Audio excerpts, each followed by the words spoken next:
What's up? Hello, guys. Mr. John is here again. Let's do something. Let's answer some questions on nursing prioritization. Please, this area of the NCLEX is very, very important, and I invite you to get a pen and paper, sit down and take some notes, and you have to be very serious when it comes to this area. And I will be dividing this part into two parts because I want to make a review of the area and before we answer some questions. But before then, one question will always lead us to making a review. Please stay with me to the end of this recording and let's see what we have. The next slide. So we have the first question here that says, the AP reports the RNA client became short of breath while being fed, but is still breathing better now. Which action would the RN take first? Okay, you have question that will take first. What will you do next? A patient comes to the ER, who will you attend first? Please, very, very important. A says, tell the AP to observe the client for further shortness of breath. B, go to the client's room and assess the client. C, notify the healthcare provider about the client. D, instruct the AP to complete the bath after the client rests. Which is the right answer? The right answer is B. Okay, as a nurse, an AP comes to you and says, he or she was bathing a baby or bathing a patient and there's a change in condition. Please remember, go back and watch the video. We talk about nursing delegation and responsibilities. There are certain activities that you cannot delegate to the AP. What the registered nurse can eat, you don't delegate, evaluate, assess, and teach. So in this situation, the first thing to do, the nurse must assess the client to determine the cause of the episode, okay? So you have to go and assess. B will be okay, but that should be done after you have checked the client, okay? You will be able, okay? You need to go check the client before you tell the AP to do whatsoever. C, notify the healthcare provider. We are all nurses. Whenever there's a change in condition, the first thing you want to do is to go assess and take a set of vital signs so that when you call the healthcare provider, you have to give some information. You don't just call. What do you know about the condition? So the first thing is to go check. Okay, go check first before you notify the healthcare provider. They instruct the AP to go complete. No, after you have checked the client and you allow the client to take some rest, then can you now instruct the AP, please, will you mind continue the bath after the client has taken some rest? So that's what you're supposed to do in this question. Okay, let's take a review of prioritization. I want you to follow these guidelines in answering prioritization question. Here we are looking at the patient who is the sickest, okay? The priority patient for you to attend first, but there is a difference when it is a situation of disaster. Like I said, we're going to have a separate expression for response to emergencies, okay? In this situation, you attend to those who are more stable first, right? So use ABC, airway, breathing, and circulation. But remember, there are some technical questions which there are situations you have to do the CPR to make sure that the heart rate, the heart rate is the circulation, right? There's compression. In this case, you have to do CAB, compressions, airway, and breathing. You can also use Maslow hierarchy of needs. Go read about Maslow hierarchy of needs. There are about 6 or 5 needs. At the base, we have physiological needs, physical needs, and then we move second there is safety need, and then self-esteem, and then it goes up. So when you have a question, look at it. Is it a physical condition, or physiological need, eating, breathing, bed bath, and all those things that are physiological needs. Then you move to safety. Is it a safety? If there are no physiological needs, look at, is it a safety condition? Right? That will be the next. You can also use the nursing process, assessment, diagnosis, planning, implementation, and evaluation. So when you see a question, you determine, does it need me to assess? The first thing you have to do is to assess first, right? That's it. Now, in some questions, you also look at the question. If the question is talking about just one patient, right, that has physical needs, so you look at the physical need. The priority there will be the airway, the breathing, and the circulation, right? You use A, B, C. Look at the question again. If there has just one patient with multiple needs, right? There's self-esteem need, safety need, uh, uh, uh, you know, self-actualization needs, you will know that physiological needs will come first. So in that case, you would prioritize physiological needs second by safety need. But if the question has a scenario of 4 patients, we will use unstable versus stable. Which patient is unstable and which one is stable? Let's look at what we mean by unstable and unstable. It is part of the 4 rules of prioritization. Rule number 1, look at it. Is the condition an acute condition or a chronic condition? If the question, if the options have COPD, congestive heart failure, chronic pain, chronic conditions, right? And then the other option has something like appendicitis. Appendicitis is acute. So you go for the acute condition.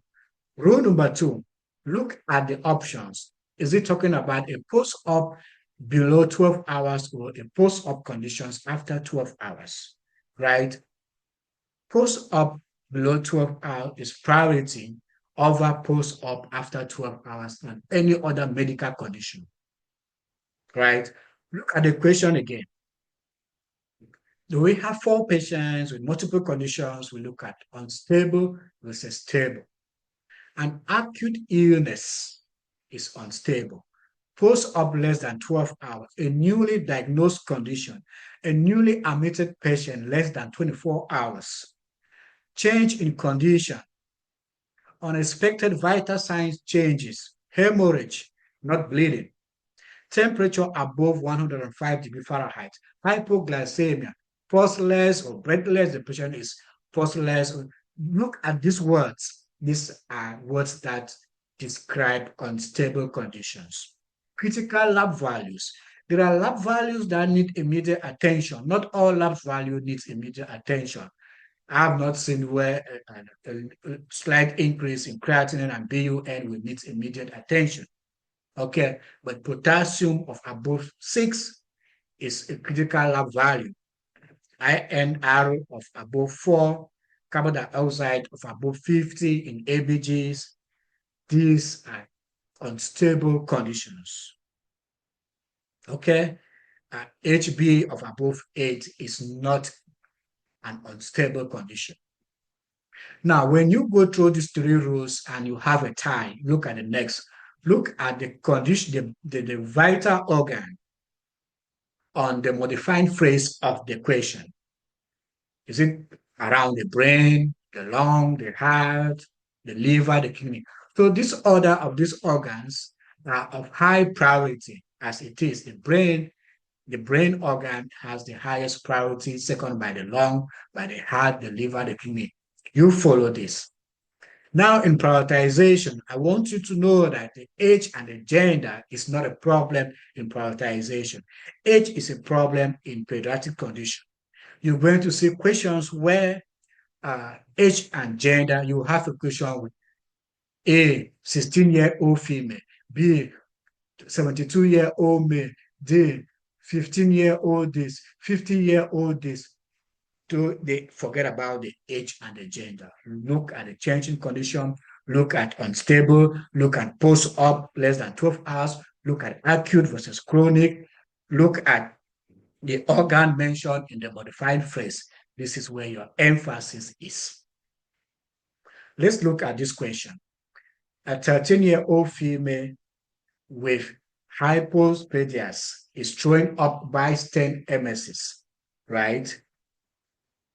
So what I want you to understand, the modifying phrase is the section that you have to lay emphasis, the throwing up by 10 MSs. That is where your focus is. The 13-year-old female is not a problem. The next focus is the diagnosis, hypospadias. That is the next focus. So the question will always have about 4 or 5 parts: the age, the gender, the diagnosis, and the modifying phrase. Your focus should be on the diagnosis and the modifying phrase. On the modifying phrase, you will look at what that describes that there is a change in condition, there is a post-op less than 12 hours. It is acute. That is where it's forget about the age. Let's look at um, this example.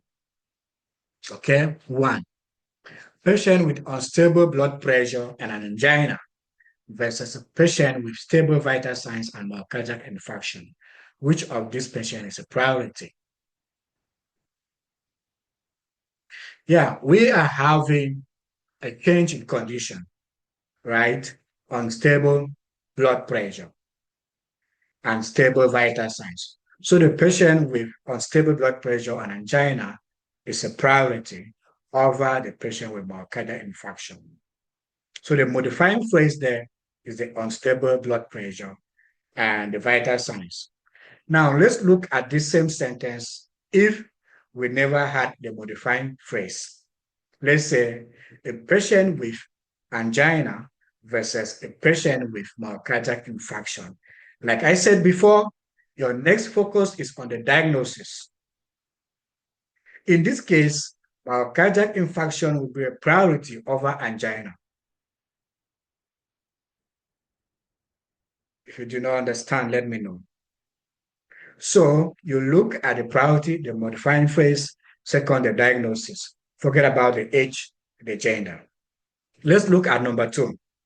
A patient 2-hour post-cholecystectomy versus a patient with COPD versus a patient with acute appendicitis versus a patient with right front craniectomy.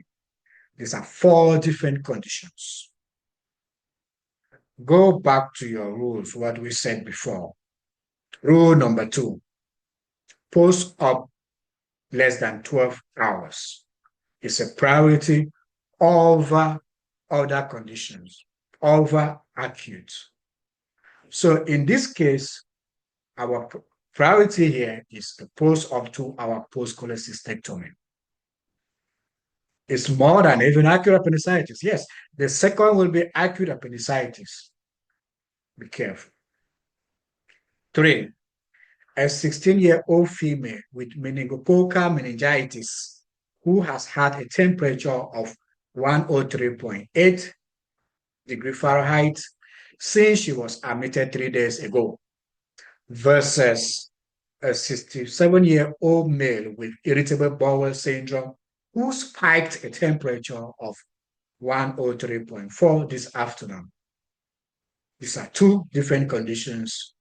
Let's apply the rule of prioritization to answer this question. First, I said ignore the age and the gender. Next, focus on the diagnosis. The diagnosis is meningococcal meningitis and irritable bowel syndrome. The priority will look at the modifying phrase. The first section says, who had a temperature since she was admitted 3 days ago. Remember, under the rules, we say admission above 24 hours is not a priority. A new admission is a priority. So when you look at our temperature, it is more than 1.3, right? More than 103.4. Don't focus on the temperature. The temperature that is priority is above 105. There is something in the second part that should call your attention. Change in vital signs, immediate change in condition. It said a spike in temperature this afternoon. This patient is more priority than the other patient. Did we apply the rules? Perfect. We did apply the rules. I will end here and record the next video where we are going to answer questions applying these rules. You have to watch this video and the next video in order to understand. It is a continuation. Thank you and see you.